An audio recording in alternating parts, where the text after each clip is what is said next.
नमस्कार, आप देख रहे हैं TTN 24 न्यूज और मैं हूं आपके साथ Manvi Thakur. Gondal B division police station में बिजनेसमैन से लाखों की रंगदारी मांगने वाले 3 आरोपियों को जेल। ऑपरेशन म्यूल हंट के तहत राजकोट रूरल पुलिस को साइबर फ्रॉड क्राइम में बड़ी कामयाबी मिली।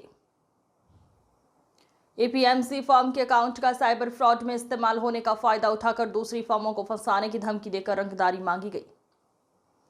पीढ़ी में काम करने वाली प्रिया बोथरा नाम की शख्स ने डॉक्यूमेंट्स चुराए CGST डिपार्टमेंट में कार्रवाई करने पर बदनाम करने की धमकी दी।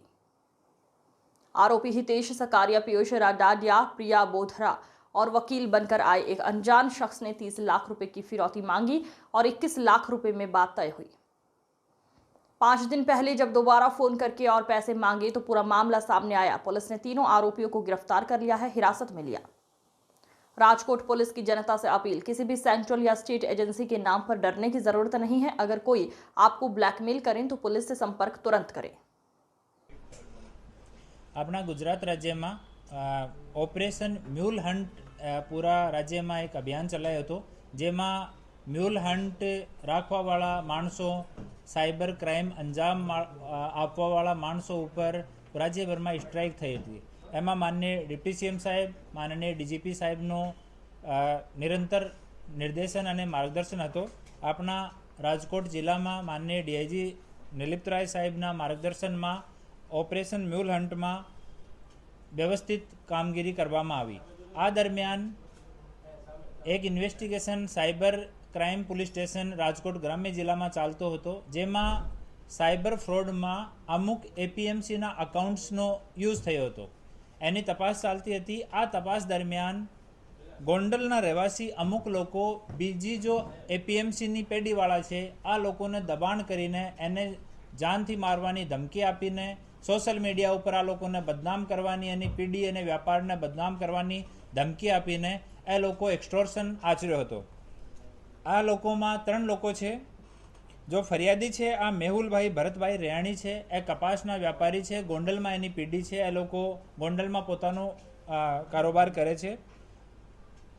आ मेहुलभाई पासे एक भौतिक बोगरा करीने माणस नौकरी पर आयो हतो। थोड़ा समय नौकरी करी पछी त्यांथी निकળી गयो अने अमुक डॉक्यूमेंट्स चोरी करीने ए चोरी करेला डॉक्यूमेंट्स हितेश साकरिया अने पीयूष रादडियाने आप्या अने ए त्रण मळीने की है ए तमारा बधा डॉक्यूमेंट्स है अमे GST विभागने आपीशुं। एक ए लोको अश्विनना नामथी एक खोटो लेटर सोशल मीडिया में वायरल कर्यो अने आ सोशल मीडियाना लेटरथी आ फरियादीने धमकी आपी कि जे तमे अमने पैसा नहीं आपशो तो CGST विभाग में, ED विभाग में, पुलिस विभाग में तमारा विरुद्ध अमे लोको कार्यवाही करवाना छीए अने साथे साथे अमे लोको तमने एटलो बदनाम करी दईश कि तमे पीढ़ी थी कारोबार करी नहीं शकशो। अहींया आ व्यापारी 2 वखत आ लोको साथे गोंडल में मुलाकात करी। एक वखत कोर्टनी पासे मुलाकात करी त्यारे त्यां हितेशभाई साकरिया मोटा भादरा जामकंडोरना, पीयूषभाई रादडिया गोंडल मोहन पार्क राजकोट अने एक अजाण्यो शख्स हतो जे वकील जेवी ड्रेस में हतो, एनी शोधखोळ अमे लोको करी रह्या छीए।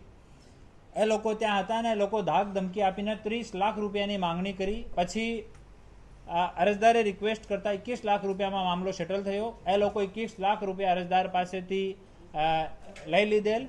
एना पछी हितेश साकरियाए पोताना फेसबुक अने बीजी जग्याथी एना विरुद्ध में पोस्ट करवानो बंद कर दीधो। हवे 3 महीना जूनी बात है। हजे हवे 5 दिवस पहला फरीथी हितेश साकरियाए अरजदारने फोन करीने जणावेल कि ए जो तमे रुपया आप्या हता ए बधा रुपया तो भौतिक अने पीयूष रादडियाए लई लीधा, अमने अमारा पैसा हिस्साना जोईए, नहीं तो हूँ फरीथी तमारा विरुद्ध में आ सारी वस्तु शुरू करीश।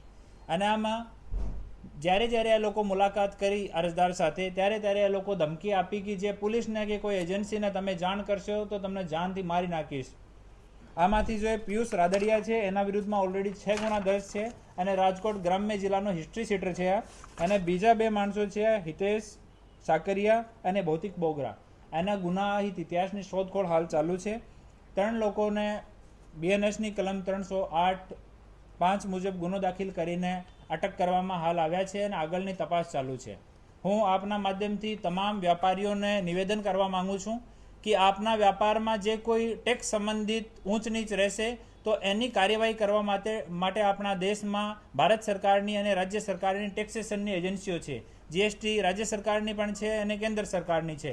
ઇન્કમ ટેક્સ, ઈડી અલગ અલગ એજન્સીઓ છે જે પોતાનું કામ કરે છે.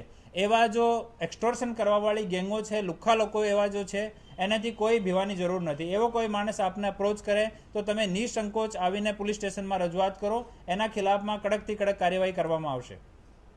સાહેબ, સોશિયલ મીડિયામાં ગોંડલ વિસ્તારમાં સૌથી વધુ લોકોને બ્લેકમેલ કરવામાં આવે છે. આના પેજ બંધ કરવા જોઈએ એવી કઈ આપણે કાર્યવાહી કરશું?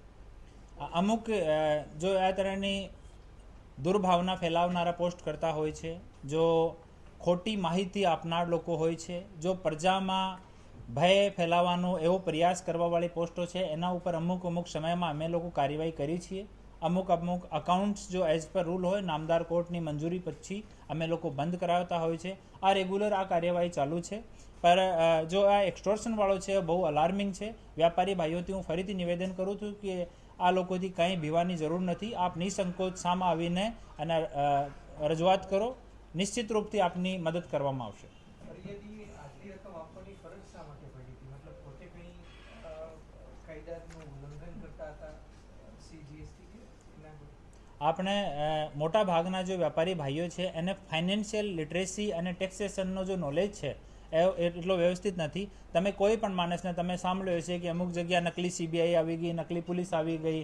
આ ભયનો ફાયદો ઉઠાવીને એવા જો અપરાધી લોકો તત્વ છે એનો ફાયદો ઉઠાવે છે. તો એના માટે જ આ દબી ગયો. બાકી આનો વ્યવસ્થિત કામ છે, કપાસનો વ્યાપારી છે.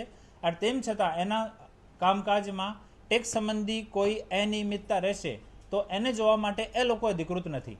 એની માટે આપણે સરકારી એજન્સીઓ છે એ પોતાનું કામ કરશે. તો એવા માણસો જે હોય એ સામાજિક તત્વો છે, એના વિરુદ્ધમાં કડકથી કડક કાર્યવાહી કરવામાં આવશે. આરોપીઓએ જે 21 લાખ રકમ પડાવી હતી તો એ આપણે રિકવર કરી છે કે કેમ? હાલ યુઝ કરી છે? આજ આ ગુના દર્જ કરવામાં આવ્યો છે. હાલ આરોપીઓને કસ્ટડીમાં લેવામાં આવ્યા છે અને તમામ જગ્યાએ સર્ચ કરવાનું અને હાલ ચાલુ કરવામાં આવશે.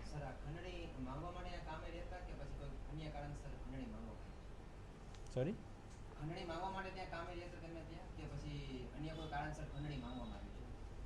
નહીં, આ માટે જ જો અકાઉન્ટ્સવાળો જો ચાલતો હતો એનો જ ફાયદો લઈને આના ખંડની માંગવામાં આવે.